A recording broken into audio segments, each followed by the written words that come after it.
This is the I Read Comic Books podcast. I am your host, Mike Rapin. Joining me for a very special minisode talking about Ice Cream Man Volume 8, the one and only Ice Cream Man himself, Nick White. Hey. I'm sorry to put that on you, but at this point, you have to be Ricardus. I have to be the Caleb. other guy's Nick. I have to be Caleb. Yes, thank you so much. So, Nick, I'm very excited to talk about this episode. Maxwell Prince is back again with Martin Morazzo, Chris O'Halloran, Good Ole Neon. If you're this far in the series, what are you doing? I mean, like, if this is your first Ice Cream Man episode, like, probably pause. Probably go back and listen to all the previous ones, read the previous volumes. But I guess, I'm going to say right at the top here, full spoilers for Ice Cream Man Volume 8, full spoilers for all of Ice Cream Man so far that is out in trade editions. A little bit of content warning. There is some drug abuse in this episode. There is some talk about self-harm.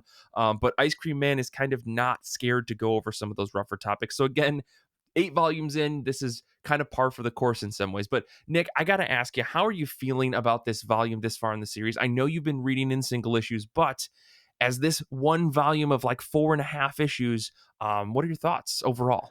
Yeah, I think for me, this volume sort of, much like some of the more recent last 2 or 3 volumes we've had, is more about just sort of exploring, as vague as this is, as a blanket like statement, just exploring the breadth of human experience and Yeah. less concerned with ongoing plot lines with either Caleb or Rick or Ricardus or Ice Cream Man or any of his other aliases. And not only is there not that much of a through line, but also there's just not much of either of these characters at all. This might be, and I probably said this last episode as well, this might be the least that we've seen Rick, Ricardus, Ice Cream Man, any iteration. It might be the least that we've actually seen him. And so it's just more of a kind of meditative volume on different just aspects of, as I said, human experience, which Yeah. is fine. I mean, I think this is the best volume of the series yet. Honestly, I think issue 29, we'll get into it, is probably one of the best issues that I've read of this series so far. And that's saying a lot because I think we've had some incredible issues in this series so far.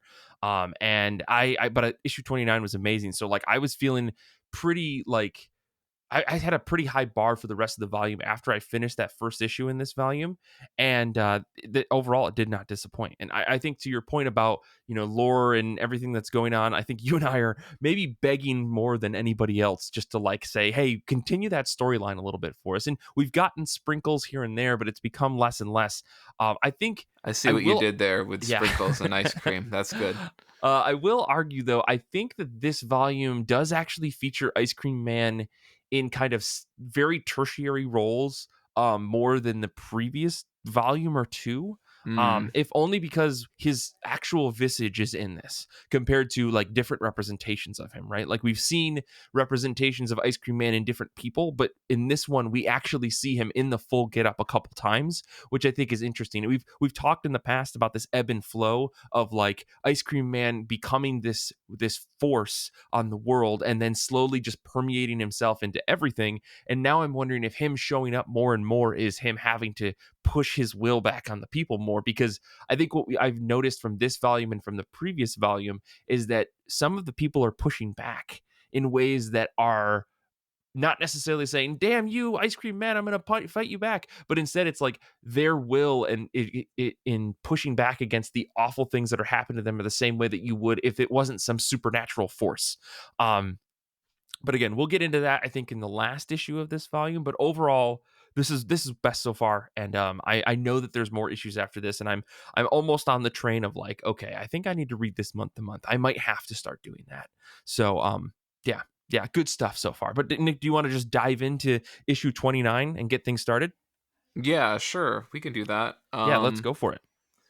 So broadly, issue 29 is called Living Will.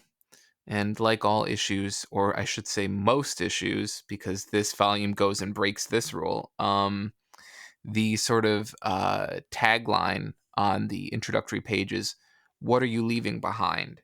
Mm-hmm. And broadly, this issue deals with a guy named Corey, who is mourning the death of his friend Will. and he goes to the bar um, to sort of cope with losing Will, and at the same time, we're sort of given two different pathways, right? One is following Corey, I believe, after the funeral, and the other is Ice Cream Man basically being the officiant for Will's service, sort of giving a eulogy, some prepared remarks. He goes over a couple different things, including, like, he says it's a list of sorries, the things that Will wanted to apologize for. He goes through and lists all of the things that Will wants to distribute as per his will, basically knickknacks and things like that. Mm-hmm. And at the same time, Corey gets drawn into this universe. Right. The quote Um, room for improvement, which I thought was a right. fun play A on fun little words. pun. Yeah, he gets dragged into this room for improvement, which ends up taking him to this sort of carnival amusement park called, I believe, Willville. Yeah. Yeah. Um, and ends up getting dragged into all these rides and carnival games and things like that. Yeah. Um, and that's just like the very broad overview. Yeah.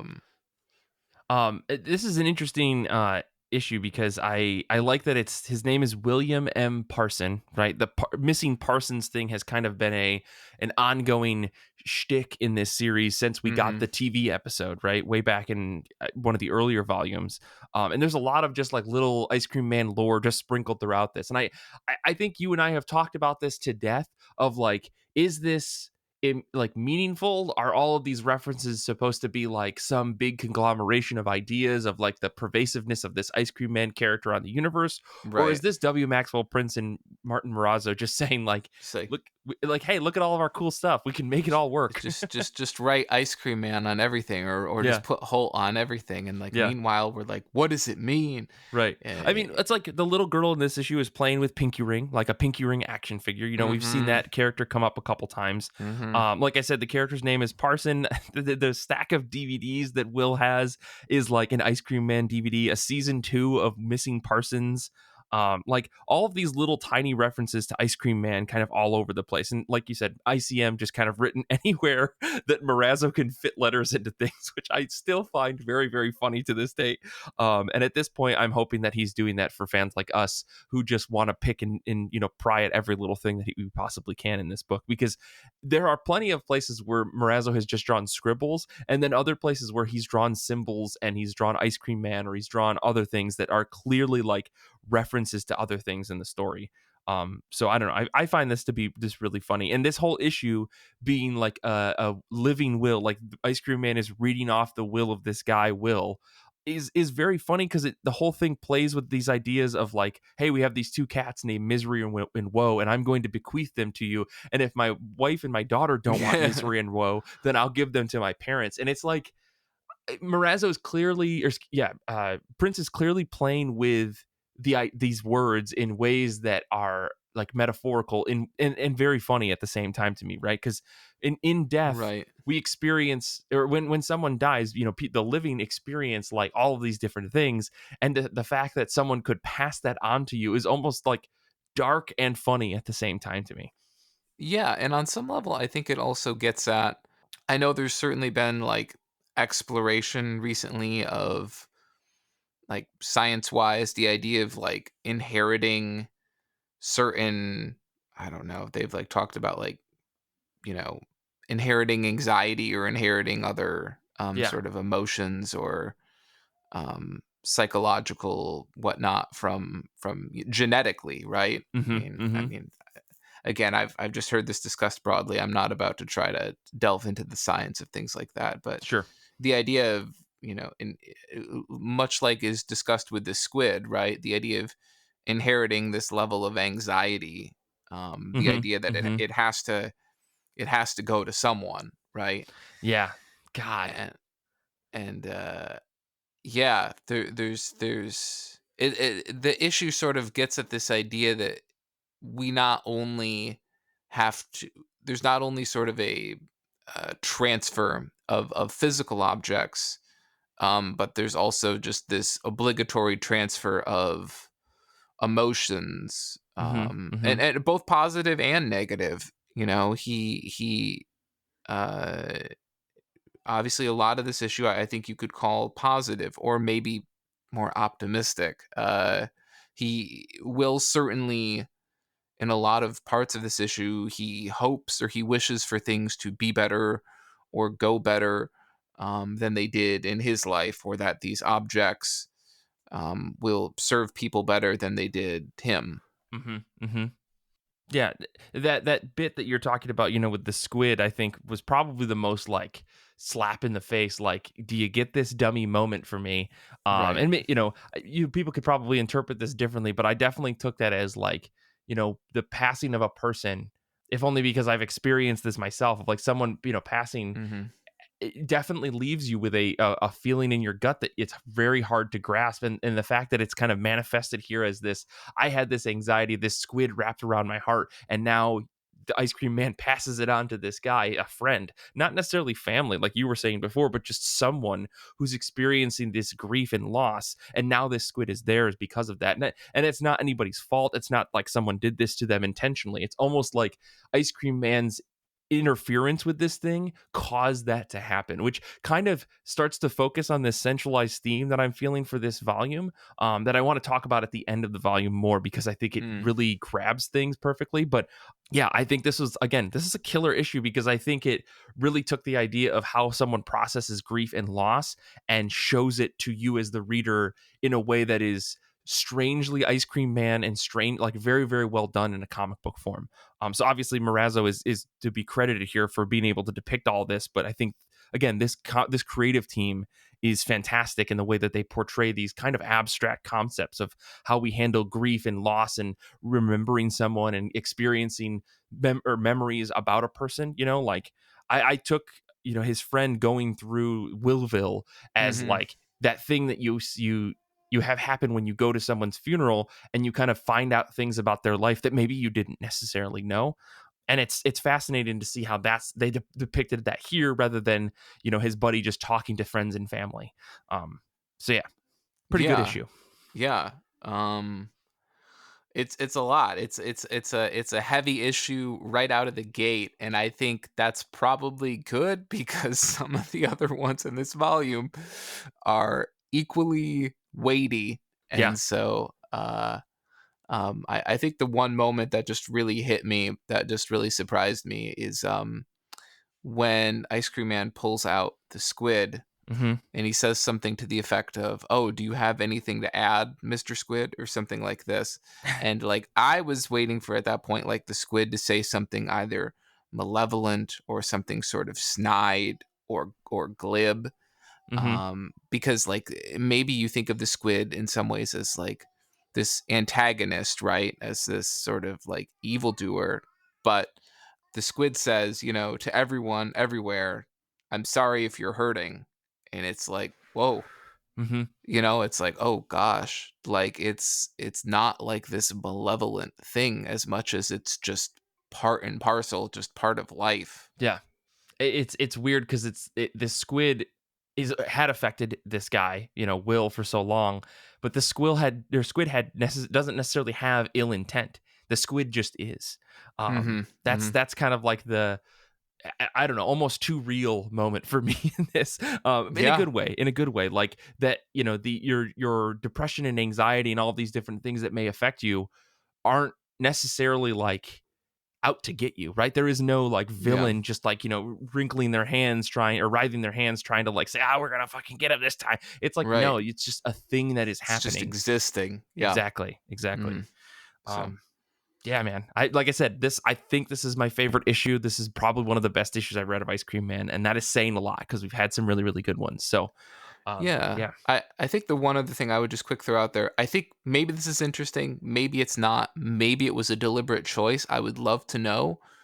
We know that Will is relatively young. I think we see at the end of his obituary that he's maybe like I think he's upper 37. 30s, lower Yeah. 40s, somewhere in there. Yeah. Yeah. And we don't find out, or maybe this is the moment where I realize I wasn't observant enough. We don't find out how he died or why he died. And maybe that doesn't matter. I Hmm. don't know. But it's interesting because for me, I don't remember seeing that come up, No, I don't think so either. and I thought that was an interesting choice. Yeah, So totally. Well, let's jump into issue 30 here. this is my favorite of Oh, the okay. volume. This is my favorite. I will say before we dive right into it though, I liked the cover of this. I thought this was going to be we were going to get some more lore in this just because we had like the white mouse and the black mouse on the cover going through the maze. Mm-hmm. But, a man can only wish because this issue was about something very very different. Yeah. So yeah, issue 30 is called Experimental Storytelling. The tagline for this is "What's the best medicine?" I'm not sure if that's supposed to be like an inference to the idea that laughter is the best medicine, because I don't really think of anything in this issue as being comedy centric. So maybe they're trying Yeah. to go for something else. And the kaleidoscope image is pills and syringes. Hmm.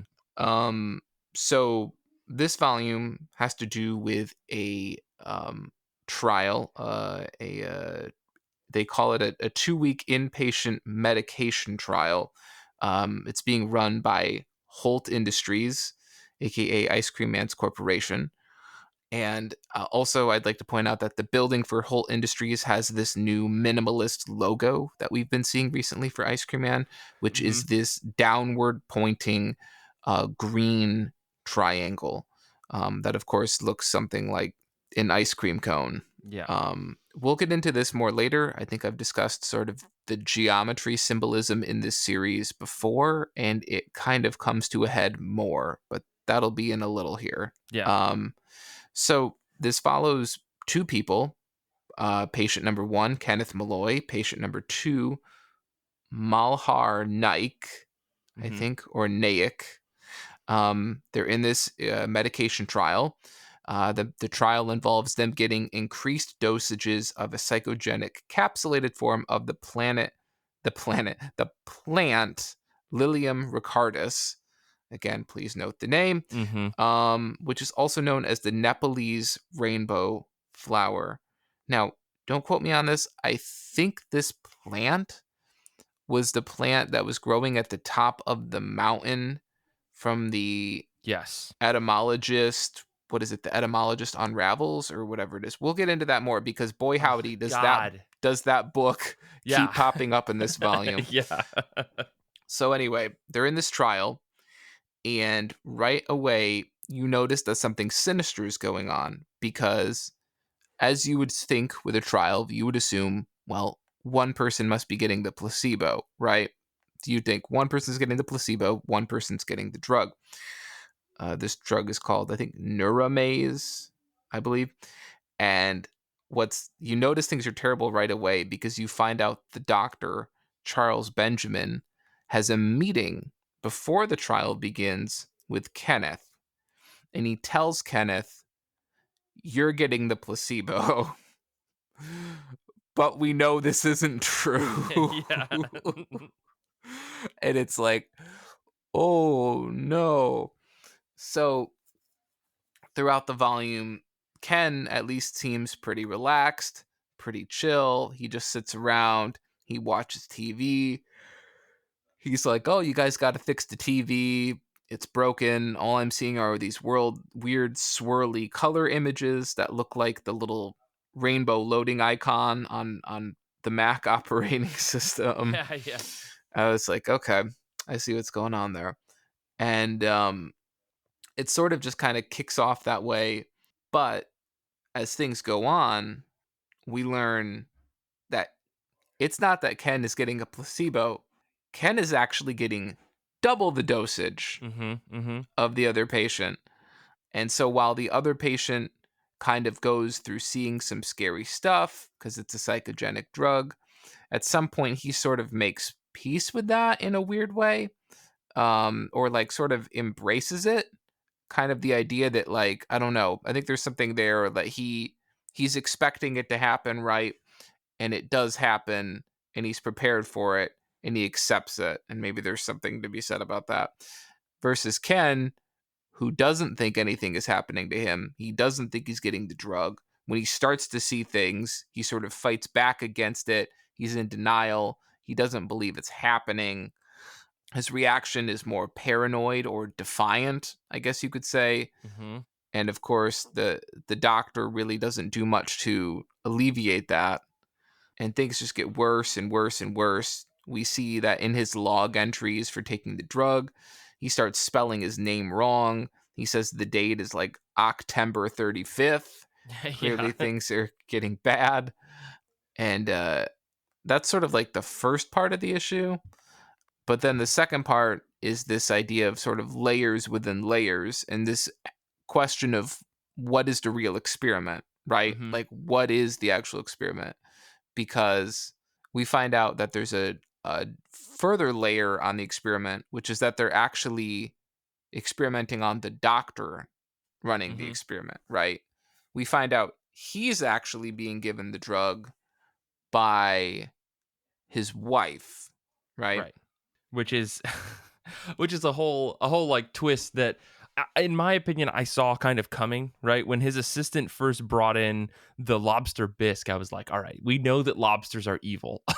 Right. And also, like, what is this weird scene? Like, why are we cutting to their house? Yeah, And yeah. and And then we see the lobsters, and I will say, holy smoke, Morazzo draws lobsters, these weird ice cream man specific lobsters. Like I don't know if he's trying to go for some sort of real lobster or not, but the lobsters he draws in this series are bonkers, and they creep me the hell out. They're like the type of creepy crawly crustaceans that I do not ever want to see in my life, even at a zoo or something. Like I will stand 10 feet away, like horseshoe crabs. I don't ever want to see a horseshoe crab yeah. flipped over. Stay away from me. It's fine. They deserve to be in the ocean. I'll stay out of the ocean if they stay in the ocean. Yeah. The creepy crawlies that he's drawn in this are they're just a lot in this issue. I just I had to throw that out there. Yeah, including that weird monster that both of the patients end up seeing, which is Right. like it's like a spider, Right. but its torso looks like it's made up of worms. I wonder. So my thought was this is like an extracted drug of this rainbow flower that we saw way back in the entomologist episode, right? Or issue. Mm-hmm. Mm-hmm. Is this like the true form of Ricardus, right? That's Mm. kind of my thought because we know that he's been associated with spiders. We've seen him in creepy crawly form before, not like this. I wonder if this is his like true form that we're actually getting to see. And it's weird to see that like the one patient accepts it and it's just like, okay, this is my best friend. I'm just going to acknowledge it. And then he ends Yeah. up being the doctor at the end who's doing the Yeah. testing. Meanwhile, the other guy, doesn't accept it, and it's like this torturous moment where like it explodes into a giant little alien style, like xenomorph style baby, like tentacle monster thing. So Yeah. it's a bizarre looking thing. But again, that was my thought. Is this the true Ricardus? It's got the black eyes, it's got his face shape kind of, it's got the Yes. hair. So I don't know, that was my thought. That's interesting. I never really thought about that, but yeah, there's definitely a real spider motif, which I think even goes all the way back to if we follow Ricardus and Caleb all the way back to their what is it? Their home planet, I Mm-hmm. think. Mm-hmm. I think that there was like that big showdown with their dad or Yeah. whatever, and Ricardus becomes a spider, or there is a spider. There's Yeah. a big spider Yeah. Yeah. somehow. But of course, this issue gets even twistier because you find out that the wife is actually part of an overarching experiment on top Right. of On that, top of that, yeah. and the assistant and the patient number two Patient number two turns out to actually be the doctor, as you said, Mm-hmm. and the assistant and patient number two are actually running an experiment on the wife. Right. Yeah, this clued in phrase of how does that make you feel that you have to ask 3 times. They call it Um, the like emergent operant question or yeah, whatever it is. yeah. It's a really interesting. I mean, it kind of gives this idea of like the experimenters become the experimentees and so on and so forth in like this endless loop or this seemingly endless spiral of like there's always a layer above of people being tested on. And the fact Yeah. that the patient number 2 was in the first set of trials who's testing the wife is kind of like this, where does this web of trial and experimentation end? I don't know, but that's kind of like where this issue left me with. Which again, this issue in particular gave me very strong Twilight Zone vibes in terms of Mm-hmm. like there is this open ended the end question mark of like we don't know how far this rabbit hole goes. And I like that. I like that. That's what Ice Cream Man can give us sometimes. Because I think this isn't the first issue that's felt like that. But again, I like that this has kind of come up again, and it's showing off things that we've already seen, like these rainbow flowers in a new form, but then adding this kind of fun little story to tell more about it. Yeah, and I think what I found kind of interesting for me is that with a lot of Ice Cream Man issues, I've sort of broadly been able to drop them into one of two buckets, or I guess a third bucket if you combine the two. Hmm. But it's basically like Ice Cream Man issues that are largely involving, Rick, Ricardus, Caleb, and the nefarious things that he does, and then the other bucket, which is just issues that aren't really about them, but more broadly explore the human condition. The fact that life can be great or life can be terrible, and that life can be this way without the interference of any of these outside entities. Yeah. And for me, this issue is kind of weirdly, it doesn't feel like it's like a Rick or a Caleb issue, but it also, I don't know if there's sort of like a moral or a lesson or much of an exploration of things beyond just like I don't know if the lesson would be like don't trust big pharma. Well, yeah, yeah. Because beyond that, it really is just sort of like, as you put it, it's like a Twilight Zone thing where it's just sort of like um it's a thing, and it happens, and it's kind of creepy, and you could just have a tagline of, this could happen to you or whatever. Yeah, yeah, And it's like, I mean, that's fucking cool. yeah. But I think we get one of these types of issues every once in a while, and I think you and I are always thrown by it. But I think this is just more of a purveyance of like or more examples of like Rick and Ice Cream Man kind of having this influence on different things, kind of Oh, almost sure. setting up foundation for probably future references where Neuramaze is being used. And I think even in this volume, we know that Yes. Neuramaze is being used. So I think Yes. before we get into that, let's jump into chapter 31, aka issue 31, and talk about that before we get to the final issue of the volume. Yeah, absolutely. Do you want to talk about do you Yeah, want I to guess kick off? I can go into it. So this issue number 31 is called A Scale, in parentheses, sort of a poem, and it introduces it's kind of told in two pieces, right? The first half being a man who has a daughter. Her name is Blossom, and he kind of talks about how beautiful everything is growing up with this new girl and his wife, and the smell of milk and the smell of baby powder, just kind of being these pleasant things that has made his life enriched. Right, he's a writer that is working on this book called The Entomologist Ascends, which I think is, like you said, Nick, a reference back to the issue that we've already read about this guy climbing the mountain who eventually finds this rainbow flower. We That do was the want to point out he's the etymologist oh, of excuse me, Sens. etymologist, not This is a entomologist. part of that whole pun of that issue. Yeah, yeah. Yeah. We just want to be sure. Yeah, Yeah, and his but name no is worries. Warren Williamson. So yeah, we kind of follow this very pleasant story of this girl growing up until it seems like this marriage between Warren and his wife falls apart, and his daughter's kind of trapped in the middle. And as the story goes on, we see her grow up further and further as this guy continues to try to write his book and starts to become more and more like isolated in himself.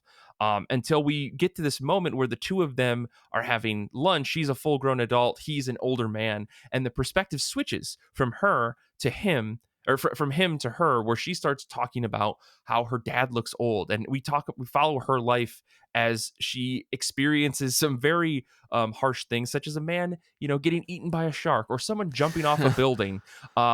She talks about trying to date, and we almost see like a parallel, because in the previous bit of the story her dad was trying to date and it didn't seem to necessarily work for him, and it doesn't seem to be working for her. By the end of this issue, she goes to see her dad read this book, realizes, yeah, he's kind of old, but I'm happy for him, he's made it in life, his book is very popular. And when he passes at the end of this issue, it's kind of like cathartic, And this is like one of those rare, like, oh, maybe this issue was kind of nice things that we see so rarely in Ice Cream Man. Um, I don't know. I liked that this introduced this new book into the series, right? Like we now have a like documentation of an event that we saw, and I think there's plenty of callbacks in this issue as we explore just like two regular people in Ice Cream Man. Like specifically, I started to make a list of all of the different callbacks. But Nick, I guess what were your thoughts on this issue before I just go into a big list?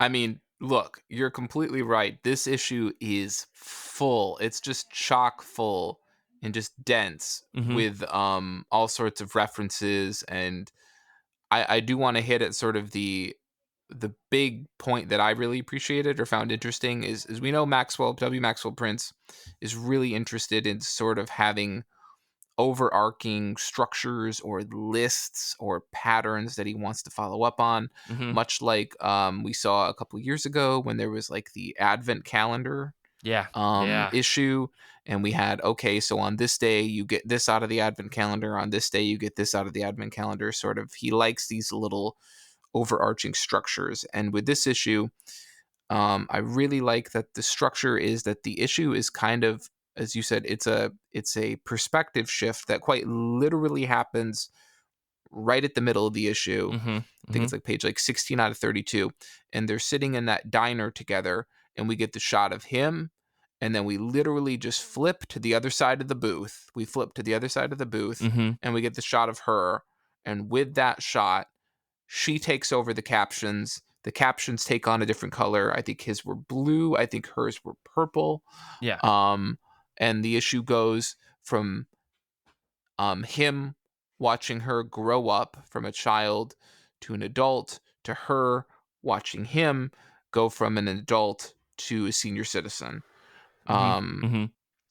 and I think that it's there's sort of like a beautiful symmetry to that, especially when we talk about, in some ways the similarities between, senior citizens and newborns in terms of their core needs and the things that they, need help with or don't need help with, or, the sort of things you require as a baby or a senior citizen. And so I think that symmetry is interesting. Yeah. Yeah. Beyond that, yes, I think again we have an issue that's largely, I think, yeah, largely Ice Cream Man free. We see Rick once show up Yeah. as one of Blossom's suitors, and I believe she remarks something to the extent that he either couldn't stop talking about or wanted to introduce her to his spider. So that went bad. Um, Yeah. and with the there's also some interesting other parallels.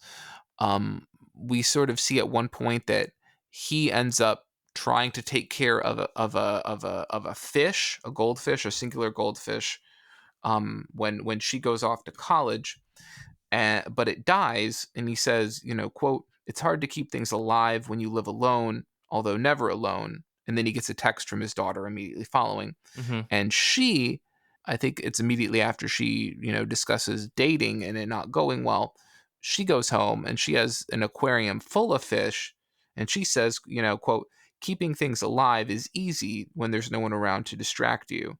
A Mm-hmm. life without friction, unhooked from any one thing." And just like Rick followed that by, not Rick, just by, what is it, Warren? Mm-hmm. Is it, follows that statement by getting a text from his daughter, that she loves him while she's at college. Um, After she says this, she gets a text, that her dad is in the hospital. So there's kind of an interesting parallel structure there. Yeah. Yeah. And it also kind of brings back a bigger point, and I don't know what this means. Maybe I'm just, the human brain wants to make patterns, right? And certainly with this book, this is more true. But what is this volume's fucking obsession with aquatic life? Okay. Yeah. Yeah. Look, we have the squid in the issue with Will. Mm-hmm. We have the lobsters in the medical testing. In this issue, we have the goldfish, we have the aquarium, and we have the shark. Yeah. I don't know if this means that like Martin Morazzo isn't, going to a Red Lobster anytime soon or what. Maybe he's just not had a bad experience at Long John Right. Silver's once, Right. but Right. there's just this issue is just full of aquatic life. I don't know what that's about, but it's a thing. and you know, there's more, right? They go fishing after the parents get divorced, and Hmm. he Hmm. gets to spend his time with his daughter, and they go fishing. And I think later when she goes to college, he ends up going fishing by himself, and Yeah. he like Yeah. can't catch anything. And of course, the overall symbolism of this issue is, you know, this idea of like, quote, you know, the hooks in our hearts, the ones that first pulled us together, they've dislodged as from the mouth of a wriggling fish. So again, like a lot of fish symbolism here. Right. Is it bad that I just now realized that the guy who dies, who gets eaten by a shark, his name is Worm? Uh, Yeah, yeah, that is kind of bad that you just figured I that just out. figured that out right now, Nick. I never said that I was paying attention while reading this. I spent the entire volume just trying to find references to things. I wasn't actually paying attention to the story or the cleverness of Gotcha. anything. Yeah, I wrote here in my notes. Let's see. While in grad school, she goes to a beachside party, and her friend Worm gets eaten by a shark.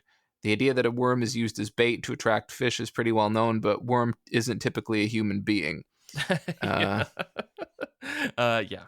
I don't know. So this issue, like you said though, is full of references, right? Like, and I was trying to like piece together a timeline in my head roughly of based on memory, right? Like I haven't read all these mhm. books very recently, but like the when Blossom is working in the skyscraper, that guy Oh, jumps, right? we're on the That's same page that's here. from very very early in the series. Yeah. So I'm trying to figure out where the pervasiveness of ICM starts in this like world, because at that time there is just a little symbol on one of her cubicles that has the little ice cream man with like the winking eye with the cross and the V underneath it. Like that's like a very old look that we saw in this series. So the fact that we're seeing it as kind of like a callback through time is interesting to say, like that this story has persisted throughout like the timeline of Ice Cream Man. And I think you and I have maybe even wondered, how much do these things intersect? Do they play out accordingly? Like, is there a big timeline in mind?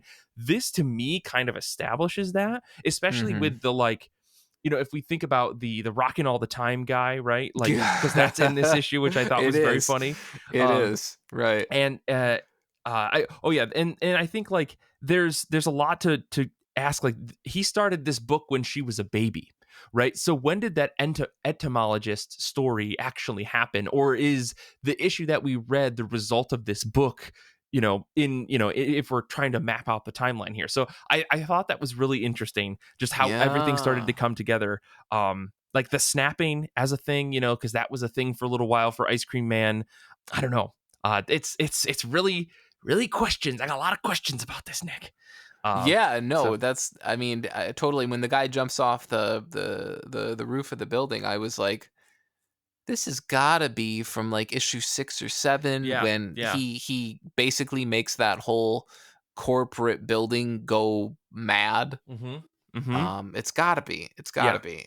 agreed. And The one yeah. the one last thing I will say about this issue is that there's a panel of Warren in the boxing ring with like a man who has a clock for a head, and he says, "Time, the heavyweight champion of the world, keeps winning the fight." I want that like printed out and put on my wall just because it looks so cool. The idea of like a boxing time person is so cool to me. I don't know if that's a reference to like a fight, an actual fight that happened or something, because it looks like it's framed in a way that is like iconic from something historical. But I really, really like that panel. But otherwise, this issue was fantastic. I really, really liked just the beat and the pacing of it. The constant vertical lines and vertical panels in this issue was really cool. And I'm scrolling through it now, and it is all vertical panels, which I think is really cool. This could be a Oh, webtoon, Nick. interesting. Maybe we should stop reading comics and just read webtoons. I don't know. Uh, Maybe. Oh, I forgot to note there's also the toy shark and the toy lobster that she has in the bath, I think when she's no way. yep. Yeah, The other thing I when was she's gonna a child. call out, there was a clown in the emergency room. I think that's a reference to haha, Yeah, I maybe. think it is. So Yeah. I don't know. There's also plenty of references to Art Brute in this volume as well that I called out in a Yes. couple different places in my notes. These guys are just nonstop referencing their own stuff, and all I'm saying is, if you guys are listening, we're reading it all. Just FYI, and we're catching it. You can't get anything by us, is all I'm saying. I don't know. Probably getting a couple things biased, but Yeah, I mean, yeah, definitely. Anyways, let's move on to the next issue. Unless you had any final thoughts on that one, Nick. No. I think that pretty much covers it. Okay. Well, let's get into the weird thing that happened with this volume, right? So, Nick and I were talking before we started recording, and I said, yeah, there's a prelude to chapter 32 that I read as part of 32, which is why I said it was 4.5 issues in this volume. And Nick was like, what are you talking about? Because you've been reading this in single issues, and I've been reading it in trade. And after a little bit of research, you found out that the prelude here, that's like an 8-page little story called The Semiotics for Missing Persons, actually showed up in what, the Image 30th anniversary special that they did. Yeah, Image is doing that, like a whole year, 12 issues of like anthology Oh, series, the and Image exclamation point magazine that they put out. yes, Gotcha. exactly. And apparently this was in the third issue Okay. of that, and it was collected for the trade. Gotcha. Okay. I actually own that somewhere. It's on my shelf somewhere, specifically because I knew there was an Ice Cream Man story in it. And you know what? This is proof I didn't read it. So but There you until go. today, I did read it for this episode. Like, this is kind of like a bizarre thing about it. Kind of asks the question, like, is an image a real thing? Or maybe I missed the point of this thing. You're smarter than me, Nick. Tell me what Well, happened in that this would issue. be watch as we have a bunch of academics completely lose their goddamn minds. Like, it's been a while since I've studied this, but Sure. this is like semiotics has to do with the whole idea of like the sign and the signifier, the idea that like you look at something, and it's the sign, but what is it, what does it signify? Like, what does it represent? Mm-hmm. Mm-hmm. Um so like that's kind of what it's exploring is semiotics, which I think is oh boy, the academics are going to get mad about this too, but I'm pretty sure that's a thing that Foucault extensively got into. Sure. Sorry, sophomore seminar instructor, I don't really remember all of it perfectly. But, Yeah, well, this issue is interesting because it does kind of just go through various panels talking yeah. about, like, Well, it's that whole pipe thing, right? Like, this is not a pipe. This is an image of a pipe, right, right? Like, right. that's part of that whole And mess. of course, So, which I found to be the final issue of this. We're kind of following different things, talking about the idea of reference with the referents. It says reference presents themselves, yes. but images betray them. And I think, like, it gets into this idea of, like, is a photo of a person an actual representation of who that person is because it's just another image of them? They are not actually that image, which I understand from a human being with object permanence, in my head ability. But I feel like there's a stronger philosophical debate to be had there, and maybe that's Oh, why there's yeah. some people out there who just don't like their photos taken because it steals a part of their soul, right? Right. But yeah, I don't know. This issue, it kind of builds up this idea of this guy named Doug, who is clearly, I think it's portrayed that he's an alcoholic, and he maybe needs a little bit of help, and he's totally out and lost somewhere in the world, which leads us into the next issue. But Nick, I'll let you speak to the end of this, and we can jump right into the next one once you're good and set. Yeah. Um, Sort of like the end of the prologue, Yeah, and I don't know if you had any last thoughts. Sorry. um, I I think the prologue is sort of, I mean, it's tricky, right? It's like an 8-page story. I think it stands by itself somewhat, but also I would probably say that, gosh, if I was just reading Image by itself, Image exclamation point, I would probably not really know what to do with that. Yeah, sure. I think it's great that it ended up in that anthology and maybe it brought some attention to the series, but Hmm. I don't think it really stood alone that well. I mean, it's literally a prelude, right? Yeah, So, it's interesting because, like, clearly this is them, like, flexing on, look at the kind of crazy shit that we can do over at Image, oh, with absolutely. with an established creative team like Maxwell Prince and Martin Morazzo, like, working together with Chris O'Halloran and Good Ole Neon. Like, they're saying, like, look at what we can do with our book. And this, in my mind, is a very strange story to have read in an anthology. But I would also go, holy Completely. crap, this guy Morazzo knows what the hell he's doing on paper. Like, I It's a love visual showcase E- to be sure. Exactly. Yeah. That's exactly what I'm getting at. Yeah, it's definitely showing off what they can do, especially that last page, I think, is a really, really cool example of, like, what Morazzo can do. And obviously Maxwell Prince is kind of letting Morazzo flex a little bit in this issue, which I appreciate. And there's a big Yeah. image symbol at the end, which I thought was funny too. But Anyways, this leads us into issue 32 of the volume called Recovery, and it is about recovery. It's about a man who goes to a rehab clinic that has a very strange set of rules or Mm-hmm. steps to their Mm-hmm. rehabilitation. Um, Overall, though, I thought this was pretty positive. I don't know, Nick. Do you have a quick summary that you could give for this one before we jump into it? Yeah, I think this issue largely follows this guy. I believe his name is Doug. Yeah, yeah. I think it's Doug. And Doug is in rehab because he has a drug addiction. And again, we talk about how much W. Maxwell Prince likes lists, he likes outlines, he likes structure. Hmm, hmm. This issue, same sort of thing. This place, the Cassandra Rehabilitation and Detox Center, um, has a quote unquote patent pending 28-day, 12 mighty steps towards sobriety program. These steps are admit with humility that you have a problem, understand that there are powers greater than you. 3, give yourself over to the process. 4, make a moral inventory. Lists are good. 5, look yourself in the mirror and speak the real truth. 6, stand in the morning sun and find the warm hand of God on your cheek. 7, commune with the dead. 8, relapse. Sure. 9, admit with humility that you have and always will have a problem. 10, try to make amends for all the good it will do. 11, start a new hobby. And 12, build a wall around your mind and never, ever look over. Um, and of course, we follow him through these 28 days, sort of skipping between different days as I think he's sort of journaling the process, and kind of following him through these steps. Right. And yeah, I mean, I think it's there's a good amount of callbacks in this issue. I think it's also a pretty relentlessly, again, as someone who's not familiar with any of this, myself, but just outside looking in, it seems like a pretty honest look at addiction and addiction recovery Yeah. and the success and struggles that come with that. Yeah, I think for all of the poking fun and kind of grotesque twists and dark turns that Ice Cream Man takes, I do appreciate that, Prince and Morazzo and the rest of the group, they really, despite the goofiness, right? Because I think like that first page, stop using and start living, with this big opening for this pamphlet, has this really huge block of small text about like the caveats and things that you may experience during the recovery process.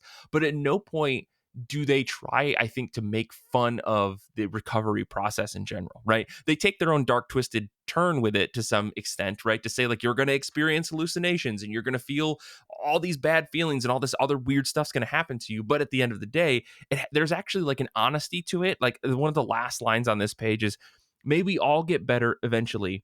Or may we all find solace in the fact that we may never get better, all of us forever, which is bleak, but also like honest at the same time, I found. I don't know, because I realized, like, after you read this issue, you realize, oh, Doug went through all the steps.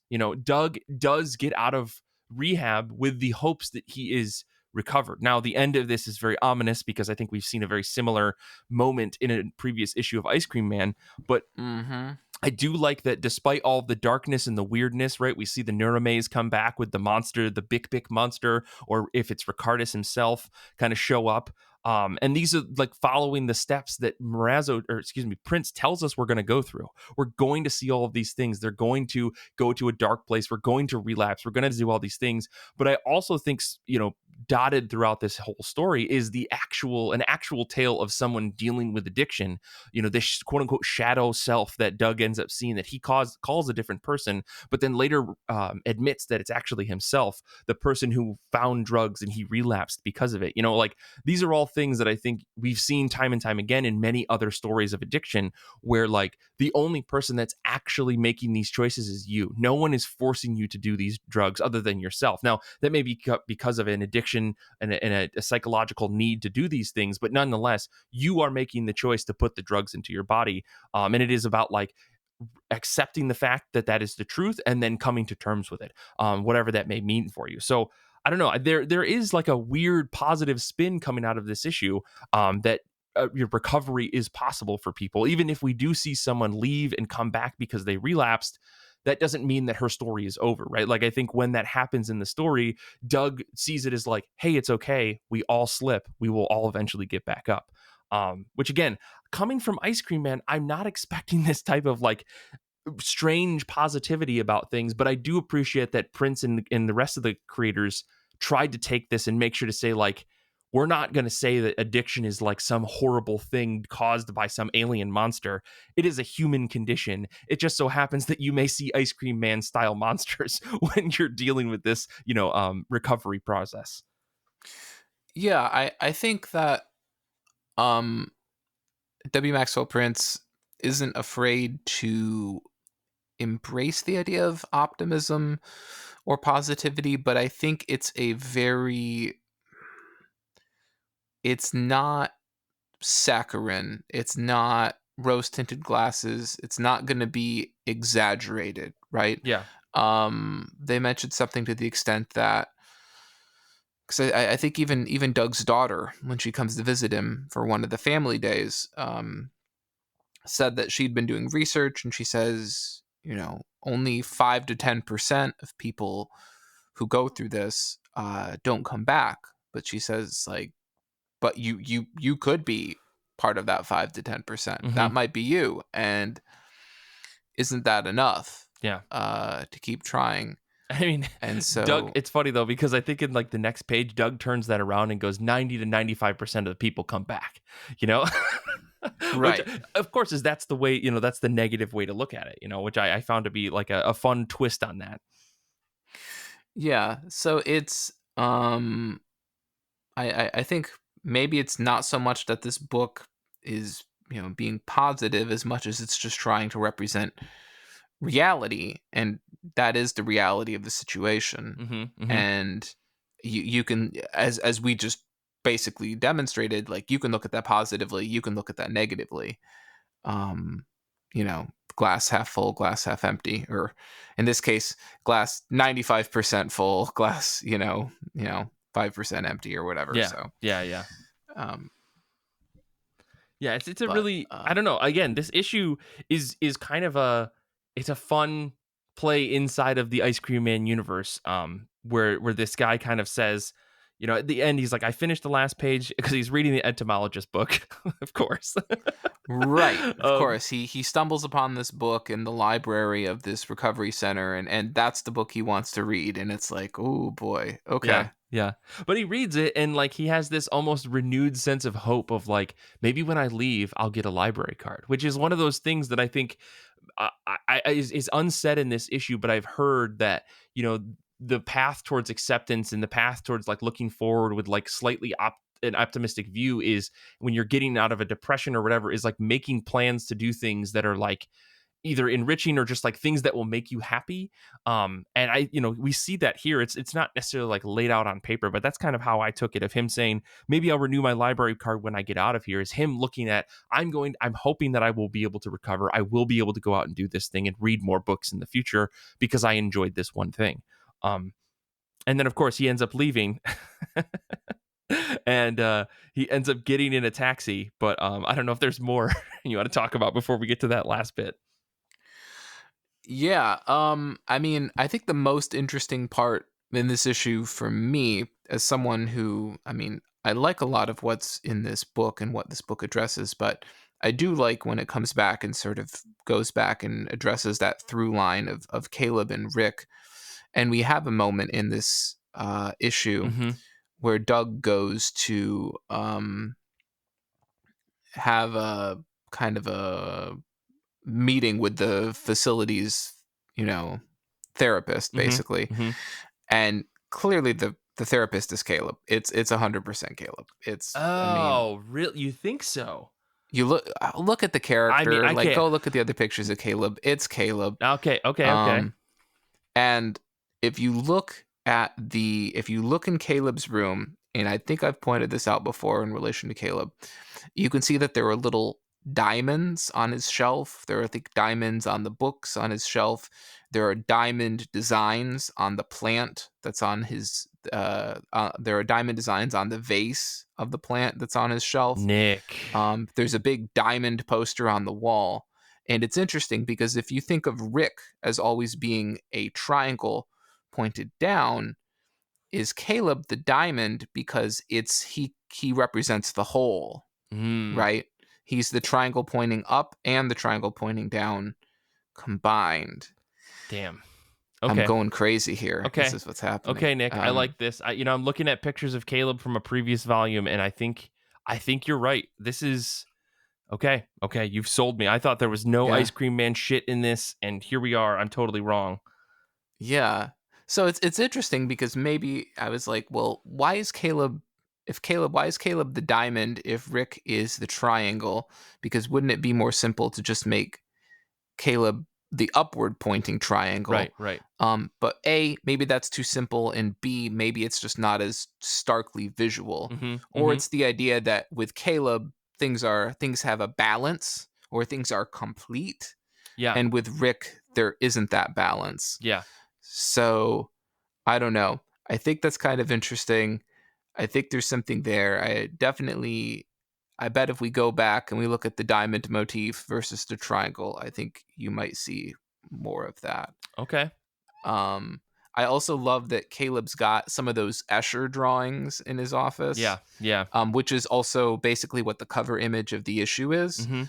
And it just made me laugh because I remember in high school, my high school, counselor slash, he did all of the college prep stuff, right? You'd have to go meet with him and, have a meeting about, are you prepared for college and do you have all your letters of recommendation and everything? And so I went and met with him, and it was just funny because his office was just full of Escher shit. The one with the guy sitting in the chair looking at the globe, the orb, Yeah. Yeah. and the one of all the stairs and everything. So I don't know if there's like a rule that when you get a psychology degree, it like comes with an Escher print that you have to go hang in your office Yes. because it just feels like it's the unspoken rule of having a counseling or psychology degree. Yeah, that's amazing. I did not, I'm just swiping through those pages now, and I see in the background of one of the pictures is a man in a Yeah, cowboy hat, and it says heel. So you're 100% right. This is Caleb. I can't it's believe I missed Caleb. it. Um, Yeah, and of course, so this issue ends, with Doug getting out. He comes back to himself and he says to this taxi driver, he says, "Where do you want to go?" And the guy says, "Home."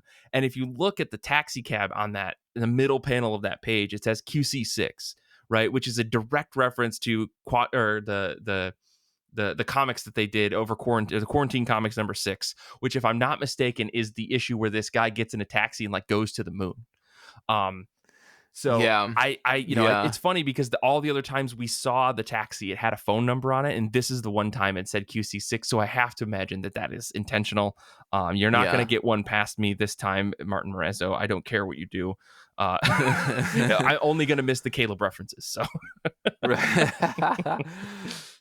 I mean, it makes you wonder as well. I was just thinking about this. Like, is he the taxi driver for Doug, or is he the taxi driver for everybody right, leaving the place? good. Yeah, Because that's kind of well, I mean, the one woman does come back, so I imagine that it's maybe not. I think in this specific instance, it's Ice Cream Man getting this guy Doug.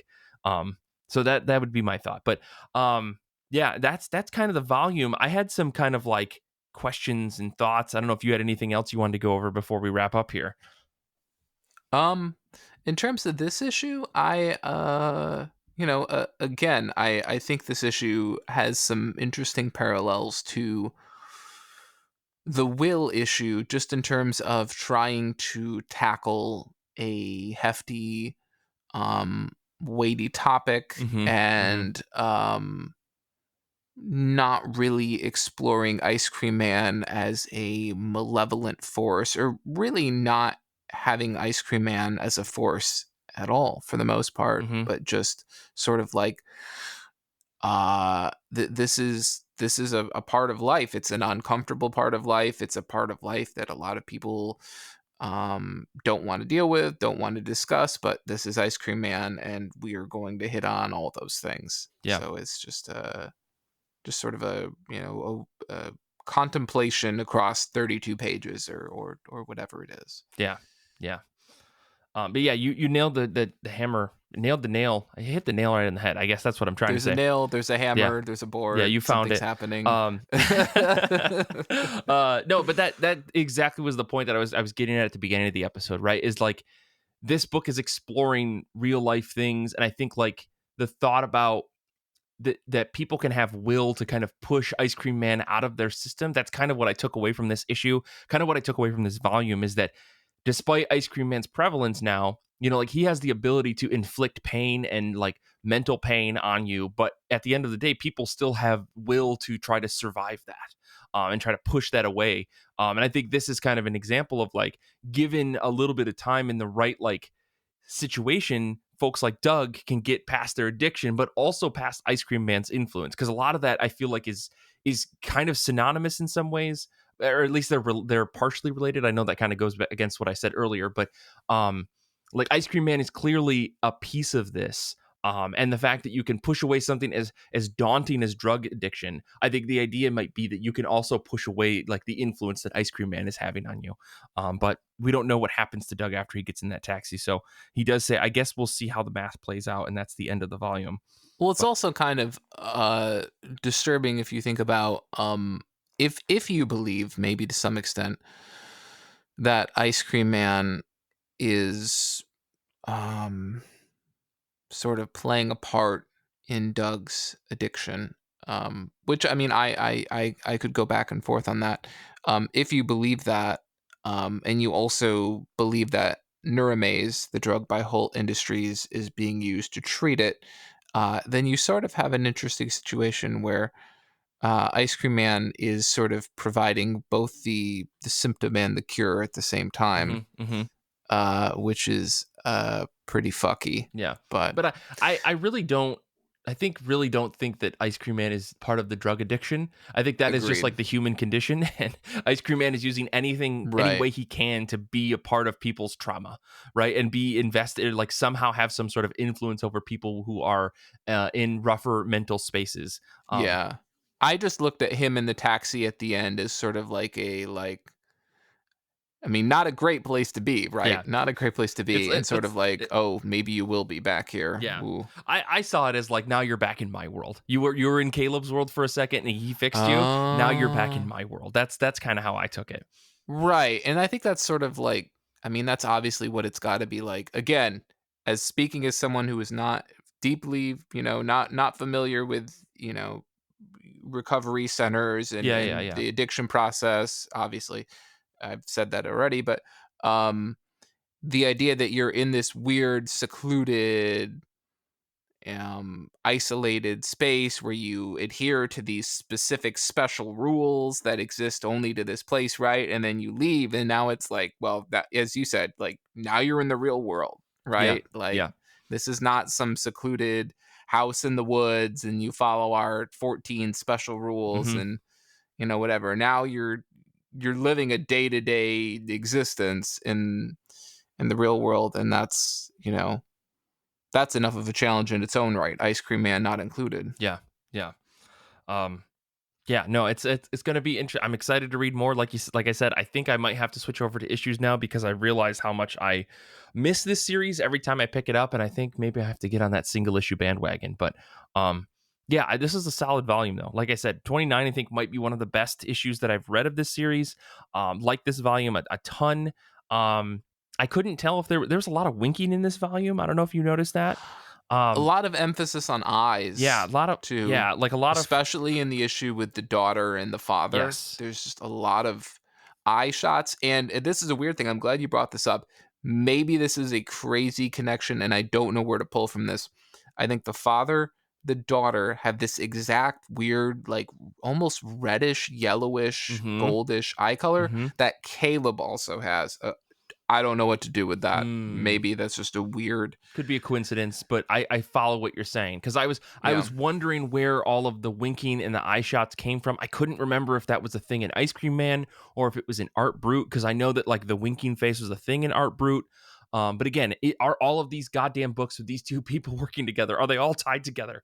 I don't know. Like, because we know that Ha Ha has a little bit of a tie-in. Does Art Brut Well, it have a tie-in? literally has a yeah, the last issue of Ha Ha, I think it involves, is it a clown that falls off the roof Mm-hmm. Mm-hmm.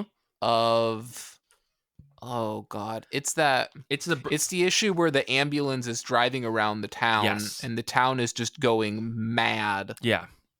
and the clown falls off the roof or someone has a gun and shoots the clown. I don't. Regardless, the Yeah. ambulance issue is Yeah. what ties to haha, and I thought like, so Mhm. I'm just Mhm. wondering, maybe the winking had something to do with that. Maybe there was some sort of Art Brut influence, but who knows. Either way, I really like this volume. We're always having a good time here on the Ice Cream Man podcast. So I don't know, Nick, any final thoughts before I wrap up here? I think the only thing I would add is if you've made it this far and like Mike, you are considering switching to singles, as someone who is a couple issues ahead, I'm pleased to say that things only get even better from here. And if you're someone who is looking for more appearances of Rick and kind of Rick's ongoing back and forth with Caleb, buckle in because I think you're gonna see some more. I say that as someone who is a couple issues ahead. So Yeah, yeah, That's those exciting. themes will resurface. Yeah. We'll definitely be talking about it when we do Volume 9, probably later this year. So I guess to wrap things up, as always, you can follow us on Twitter, Instagram, TikTok. We got our Discord, which has been popping recently. So if you're not on Discord, where are you? We've got our Goodreads group, which is growing strong. We're over 1,000 members. We've got our YouTube channel, Twitch channel. If you're interested in that, we do some live episodes every once in a while. You can always support us on Patreon at patreon.com/IRCB podcast. Get access to a better Batmobile, Giant Days of Our Lives, Mike's X-Men blind box, which we're doing again. It's a whole bunch of like almost 100 episodes of just Patreon content there. Infinity Shred is the best band in the universe. They do all of our music. Zander sleeps soundly knowing that you're okay. I want to say thank you to Nick for doing this episode. Thank you to everyone out there for listening. If you're reading Ice Cream Man, let us know. Send us an email just to say hi. Tell us what your favorite ice cream flavor is. And until next time, comics are good, and so are you.